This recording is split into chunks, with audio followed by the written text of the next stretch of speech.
Hi అండి, welcome to my channel. ఈరోజు వీడియోలో స్వీట్ షాప్లో ఉన్నంత రుచిగా ఉండే రవ్వ లడ్లు ఈజీగా ఎలా చేసుకోవాలో చూద్దాము. స్టవ్ మీద మందంగా ఉండే బాండలు పెట్టుకోవాలండి. అందులో ఒక అరకప్పు నెయ్యి తీసుకొని పావు కప్పే వేసుకోవాలి, పావు కప్పు పక్కన పెట్టేసుకోవాలి. ఇందులో జీడిపప్పు వేసుకొని దోరగా వేయించుకోవాలండి. జీడిపప్పు వేగిన తర్వాత ఇందులోనే కిస్మిస్ వేసుకోవాలి. డ్రై ఫ్రూట్స్ ఎన్నన్నా వేసుకోవచ్చు, చాలా టేస్టీగా ఉంటుంది. ఇందులోనే కొంచెం పిస్తా పప్పు సన్నగా కట్ చేసి వేసుకోవాలి. దోరగా వేగిన తర్వాత అన్నీ తీసి పక్కన పెట్టేసుకోవాలి. ఇప్పుడు 2 కప్పులు రవ్వ వేసుకోవాలండి. బొంబాయి రవ్వ, దీనే సూజీ రవ్వ కూడా అంటారు. 2 కప్పులు వేసుకొని నెయ్యి మొత్తం రవ్వకి పట్టేలా మొత్తం కలుపుకోవాలి. సిమ్లో పెట్టి కలుపుకోవాలి. 2 కప్పుల రవ్వకి 1 కప్పు కొబ్బరి తురుము వేసుకోవాలండి. నేను పచ్చి కొబ్బరి వేసుకుంటున్నాను. ఎండు కొబ్బరి అయితే వేయించుకోవాల్సిన అవసరం లేదు. రవ్వ మొత్తం వేగిన తర్వాత కలుపుకున్నా సరిపోతుంది.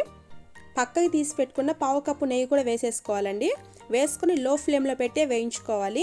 రవ్వలో పచ్చి కొబ్బరి వేయడం వల్ల మంచి ఫ్లేవర్ వస్తుంది, మంచి టేస్ట్ కూడా ఉంటుంది. రవ్వ వేగిన తర్వాత స్టవ్ ఆఫ్ చేసి పక్కన పెట్టేసుకుందాము. ఇప్పుడు ఒక మిక్సింగ్ జార్లో 2 కప్పుల రవ్వకి 1.5 కప్పు పంచదార వేసుకోవాలి. ఇందులోనే ఒక 3 ఏలక్కాయలు వేసుకొని మెత్తగా మిక్సీ పట్టేసుకోవాలండి. ఇలా మెత్తగా పట్టేసుకున్న తర్వాత మనం వేయించి పెట్టేసుకున్న రవ్వలో ఈ పంచదార పౌడర్ కూడా వేసి మొత్తం కలిసేలా కలుపుకోవాలి. పంచదార రవ్వ మొత్తం కలిసిపోవాలండి. మొత్తం కలిపేసుకున్న తర్వాత ఇందులో ముందుగా వేయించి పెట్టుకున్న డ్రై ఫ్రూట్స్ కూడా వేసుకొని కలుపుకోవాలి. గోరువెచ్చని పాలు 1 అరకప్పు తీసుకొని కొంచెం కొంచెం వేసుకుంటూ కలుపుకోవాలండి. మొత్తం ఒకటేసారి వేయకూడదు. కొంచెం కొంచెం వేసుకొని రవ్వ మొత్తం కలిసేలా కలుపుకోవాలి. అరకప్పు పాలలో నాకు పావు కప్పు పాలే సరిపోయాయండి. పావు కప్పు పాలకి నాకు ముద్దకు వచ్చేసింది.